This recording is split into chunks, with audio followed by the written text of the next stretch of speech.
Yurtim bo'ylab sayohat. Markaziy Osiyo durdonasi bo'lmish O'zbekiston mintaqaning markazida joylashgan bo'lib, Qozog'iston, Qirg'iziston, Tojikiston, Turkmaniston va Afg'oniston bilan chegaradosh. Yurtimizning o'ziga xos jihatlarini bilib oling. Toshkent, O'zbekiston Respublikasining poytaxti. U Markaziy Osiyoning eng yirik madaniy markazlaridan biridir. Xorazm o'zining boy qadimiy madaniyati va noyob tarixiy yodgorliklari bilan insoniyat tarixida o'chmas iz qoldirgan. Xiva Xorazmning qadimiy shaharlaridan biri hisoblanadi. Ushbu shahar UNESCO tomonidan Butunjahon madaniy merosi ro'yxatiga kiritilgan. Qadimda Farg'ona vodiysi hududidan Xitoydan Yevropaga olib boruvchi buyuk Ipak yo'li o'tgan. Farg'ona vodiysida har biri o'zining noyob yodgorliklari va madaniy qadriyatlariga ega shaharlar mavjud. Misol uchun, Rishton shahri o'zining kulolchiligi bilan dong taratgan.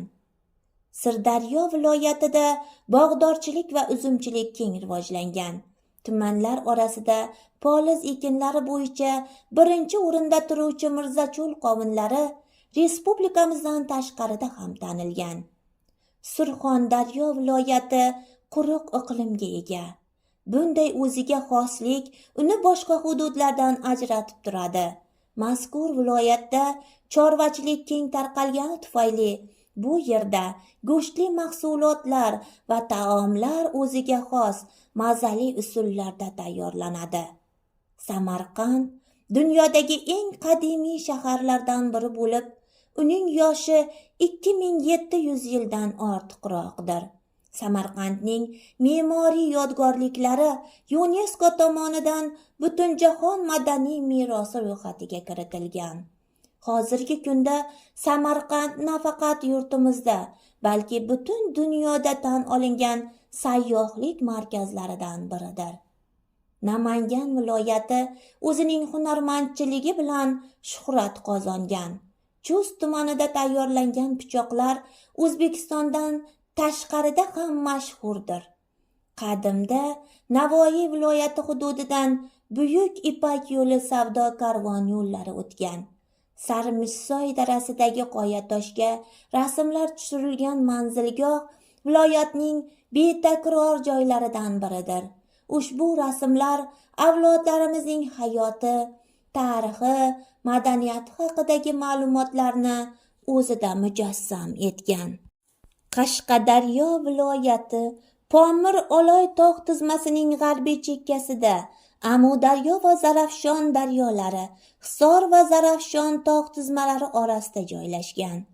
Qashqadaryo viloyati Buxoro, Surxondaryo, Samarqand viloyatlari hamda Turkmaniston va Tojikiston davlatlari bilan chegaradosh.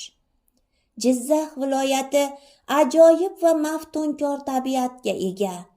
Jizzax tevarak atrofidagi joylar o'zining tog' landshafti va ignabargli o'rmonlari bilan mashhur. Qoraqalpog'iston Respublikasi o'ziga xos tabiatga egadir.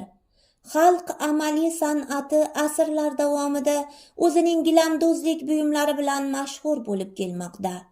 Zargarona qo'l mehnatini yorqin to'yingan rangdagi matolar hamda teri va charmga ishlangan kashtadozlik, yog'och o'ymakorligi mahsulotlari tashkil etadi. Andijon maydoni jihatdan eng kichik va aholisi eng zid joylashgan viloyat. Bu yerdagi ajoyib iqlim mo'l hosil olish imkoniyatini yaratadi.